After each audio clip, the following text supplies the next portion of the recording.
Hello and welcome to my Dinomorphia deck profile. I got myself an invite at a regional with this and went undefeated at an OTS Championship. Let's jump right into the list. I'm playing 3 Terazia. Terazia on normal or special summon can set any of the Dinomorphia traps, and if it's destroyed it can float into a D+. D+, when it's normal or special summon, can send a Dinomorphia card to the graveyard, and if your life points are lower than 2000 you can inflict 500 damage to your opponent. If it's destroyed you can float into Terazia. Because D+ can send Terazia, if you go second, you can just use D+, send Terazia, then crash the D+, and special summon back a Terazia.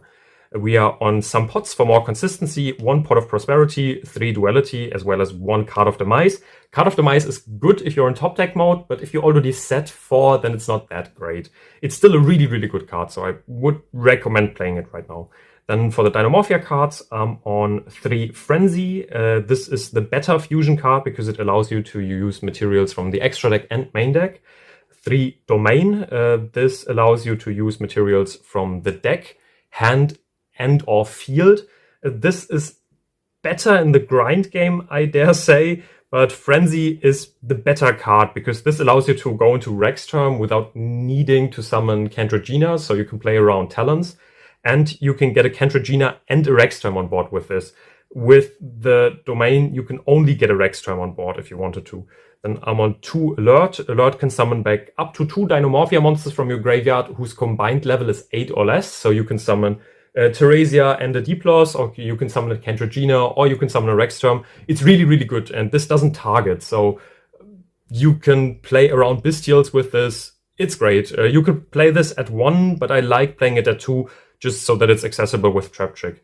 Then I'm on 1 Brood. Brood is fine, doesn't come up much, but there are some matchups where you need the Brood. So Brood is something I would definitely include in the main deck right now. Then I'm on 2 Intact. 2 Intact because I'm already on 3 Strike and 3 Gravedigger Strap Hole, so I don't need to have a monster negate that badly, and it's accessible via the Terazia anyway. 1 Sonic, because this allows us to choose with Terazia if we want to go for a monster negate or if we want to go for a spell trap negate. And this can just prevent board breakers because some people are main decking board breakers right now. Then 3 Solemn Judgment, always a great card, but it's slightly worse than Iron Thunder because Iron Thunder can negate monster effects on the field as well, and it can destroy stuff. So you can destroy your own Zark with it. You can have some smart placement of this in good columns where you know your opponent's going to activate stuff in. And yeah, this is just good even if you go second, but Solemn Judgment I would always side out if you go second. Then 3 Strike. Strike is always nice, and even if this pays 1500 life points and you won't always be able to activate it, you most of the time shotgun this anyway at the start of the round. So it doesn't matter if this pays 1500 life points if you use it at the start of the turn anyway when your life points are still at 8k. Then 3 Gravedigger Strap Hole. This not only negates Ash Blossom on the Frenzy, it also negates stuff like Jules Worm on Rexterm, Princess, every single Maliss monster that want to summon itself back. It's really, really good, and this inflicts burn damage to your opponent. So you can technically win games in time with this. I already did win some this way. It's really, really good, and I would definitely recommend playing this at 3 right now. Then I'm on 3 Soul of the Supreme King. This can also get yourself a buddy on the field that can prevent an Ash Blossom on both of these. And it gives you a spell trap negate on board, and it can summon a Zark that you can resolve if you use the Rumor Karma Cannon to book your own Zark, or you can use the Zark scale effect if you pop the Zark with the Iron Thunder. There are really, really many possibilities what you can do with this stuff, and it's kind of nonsensical how many interactions you can force out with this. Then I'm on 2 Daruma Karma Cannon. Karma Cannon, as already mentioned, allows you to resolve your Zark. It's a great board breaker. It doesn't destroy your own stuff, unlike stuff like Torrential Tribute, for example, and it outs towers. Then I'm on 2 Ferret Flames. Ferret Flames is really good because it also outs towers. It shuffles stuff back, so it takes your opponent out of resources if they get a board that you break with Ferret Flames. And because we are playing 2 Trap Trick, we are essentially playing 4 cards each of these. You can use these to board break, and the Rumor Karma Cannon is good because many people are playing Maliss. This is also good against Ryzeal because it doesn't destroy. And Ferret Flames, same for this. This needs a bit more setup, but it's better when it resolves. It's a bit better than the Rumor Karma Cannon because this most of the time just shuffles back the whole board. The Rumor Karma Cannon obviously just books the stuff. Yeah, let's jump right into the extra deck. In the extra deck, we are playing 3 Rexterm because this card is just insane. It's a Mystic Mine for monsters on the board for your opponent. It floats into any Dinomorphia level 6 or lower, so you can even float into a Cantragina, and it can reduce your opponent's monsters' attacks. It's really, really, really good. Cantragina can copy a Dinomorphia normal trap in your graveyard, and this floats into a 4 or lower. This allows you to copy a domain to summon a Rexterm. It allows you to copy an alert to get 2 more bodies on the field. It allows you to copy a Brute, and then you can pop the Cantragina and an opponent's card. It's a really, really good card, and this is great in the grind game. 1 Stealth Burgia. Only reason for this being that if we go Frenzy into a Cantragina, we play around a Called By on a Cantragina or Rexterm. So we can send this with a Frenzy to summon a Cantragina, and then we can use Cantragina to copy the Frenzy and then send a Cantragina to summon a Rexterm. So even if our Cantragina would get Called By it, we don't care anymore. Then a Typhon, this comes up quite much because you don't really need to summon much if you go second on your first turn. So you can just normal summon Teresia, and even if they Veiler it, you can just make a Typhon and force out 2 more interruptions from your opponent. 1 Lagia, this just needs 2 Dino level 4 monsters, so this is really, really good.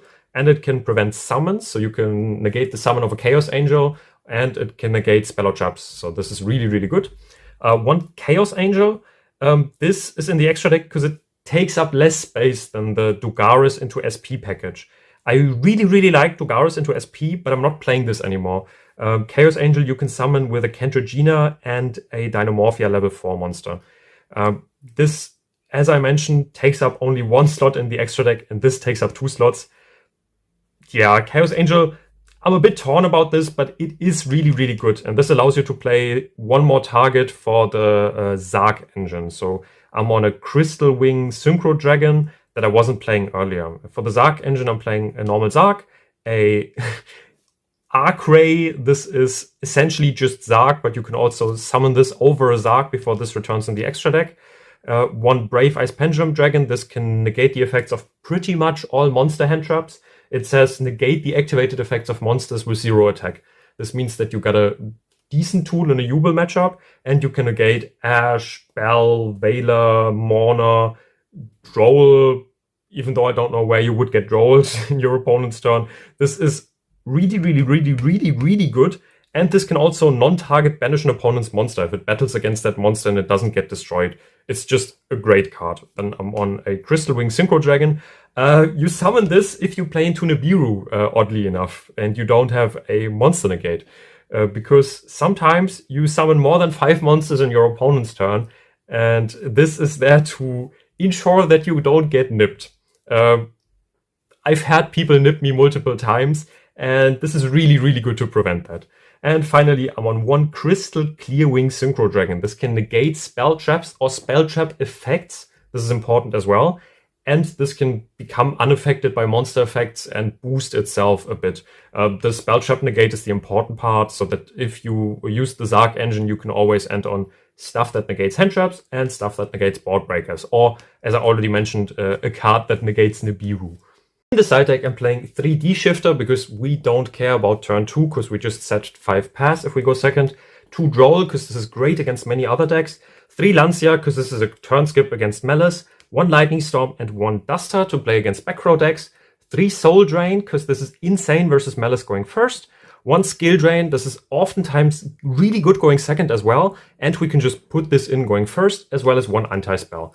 Anti-Spell is very, very good to prevent our boards from being broken. Skill Drain is just nice, even if you go second into Ryzeal, you should side this in. And yeah, all of these are pretty much just turn-ender cards if they resolve. And now a little bit of story time about how this deck performed, and afterwards I'm going to open these entry packs that I got. I played at an OTS Championship on Saturday, where I played in round 1 versus Ryzeal Mitsurugi, lost the dieroll, but was able to win game 1, lost game 2, even though it was really, really close. If he had chained a detonator at one point, and I would have been able to activate a skill drain in response, I would have won that game. But he played it really, really well, and I lost the game 2. We weren't able to go into game 3 before time was called, so that was a draw. In round 2, I lost the dieroll again versus Mitsurugi Reptile Pile, but was able to 2-0 them. In round 3, I also lost the dieroll versus Atlantean, but was also able to 2-0 them. And in round 4, I played versus Primite Blue Eyes. The first time I actually played versus Blue Eyes in paper. And it was going pretty well. I lost game 1 because I kind of bricked, but was able to win game 2. And in game 3, I shifted and rolled them, so they were out of many, many resources. I was able to prevent the blue light, the true light, and then he sadly attacked into me and forgot about the Rexterm effect, that I can reduce his attack, and because of that he lost. I would have won that round anyway, I think, because I still had 2 sets, Kentrogena and Rexterm on field, and hadn't used Kentrogena as well that turn, so I would have been able to use Kentrogena, copy another Frenzy, get another Rexterm on board. So I was in a really, really, really good situation. But I just saw that he crashed into my Rexterm and didn't prevent that. Because why would you prevent somebody from losing? Like, it's still your opponent. I also played at a regional 2 weeks ago, I think, in the Schwandorf regional. With the exact same list that I showed you guys earlier, and I went 6-2.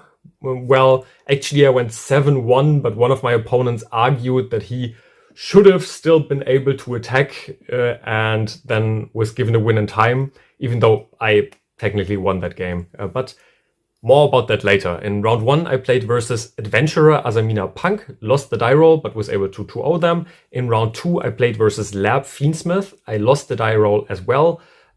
Lost game 1, won game 2, and in game 3 he went first.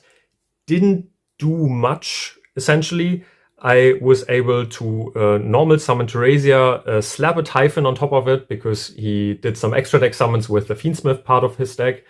I attacked over one of his monsters, then set 4, one of them was a Gravedigger Strap Hole, inflicted 2000 damage to them with the Gravedigger Strap Hole. Time was called. I shaked hands already, told him GG's, and then he was like, I am going to the battle phase now. I will now attack you. And I told him, wait, time was called long ago. Like, time was called during his main phase. He finished his main phase, and I was a bit scared because, like, Lab can get traps from the deck that maybe gain life points or something, but he didn't do anything like that, and then just wanted to go battle phase. I didn't play it optimally because there wasn't much time left on the clock, and I played it really, really, really fast. Then he called the judge over, and the judge said, well, I'm the head judge, and when in doubt, I'm always going to allow people to still go into the next phase. And I said, well, then I guess I lost, but time was called long ago. Yeah, he was given the win. I lost by like 300 life points in time because he was allowed to attack, and he could still like bounce my Rexterm with a lab card in graveyard.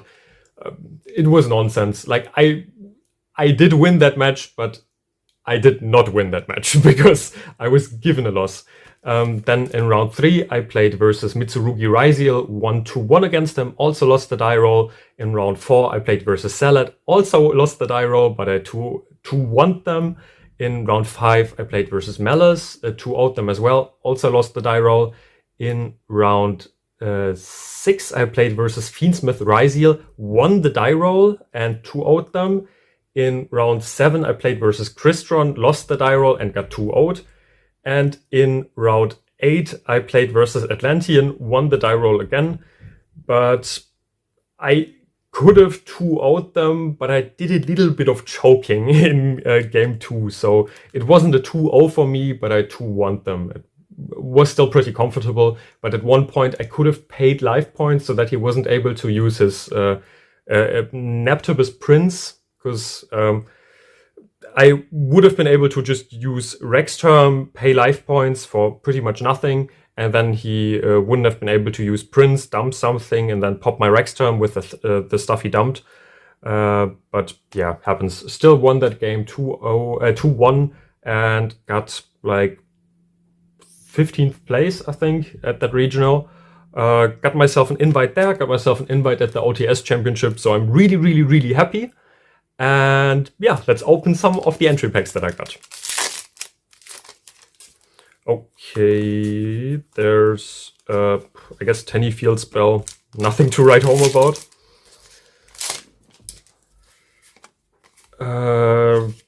That weird Fiendsmith trap, that's not good. Oh boy, it's been ages since I've opened something nuts. This is funny, because it's like the Fiendsmith Rexterm. Like, it's Rextermende of the Fiendsmith. It's pretty fun that I opened this when I'm doing a Dinomorphia deck profile. Okay, there's like the hero card that everyone's on now. Like the stuff that summons an evil hero from the deck. Ooh, we got a Clockwork Knight in 25th. That's really cool, because I'm again building Morphtronic Telephone FTK, so this is gonna come in really handy. And I haven't forgotten, I'm still building Punk Goldbright, but I don't have all the cards yet. I'm on it, but it's taking some time, sadly. I'm sorry about that. Then this thing, I think it's mandatory. Oh, we actually got a Mulchami. That's great. That's great. Now I got a one-off of this and a one-off of the one that's drawing when something is summoned from the hand. That's really cool. Okay, I'm super happy about these. Nice. Well, if you want to get yourself an invite and you don't want to spend much money, I can only recommend Dinomorphia. Dinomorphia is a great deck, and if you want to see more Dinomorphia deck profiles, because apparently I'm doing that now, then you can subscribe to my channel. If you want to see other deck profiles, please comment them down below. I am on them. The next video is pinky promise. The next video is going to be the next video is going to be Gold Pride Punk. Promise. I'm on it. Probably I'm going to do Volcanic afterwards. Then maybe the Morphtronic Telephone FTK that I'm building right now again. There's a ton of different decks on my channel. We are doing Master Duel and Format content as well. So I would much appreciate it if you leave a sub down below. I'm on my road to 1,000 subscribers and we are getting close. So we can soon monetize this channel. Yeehaw! I hope you stay safe. I hope you have a nice day. And I hope you never brick. You always win your die rolls. And I'll see you in the next video. See ya.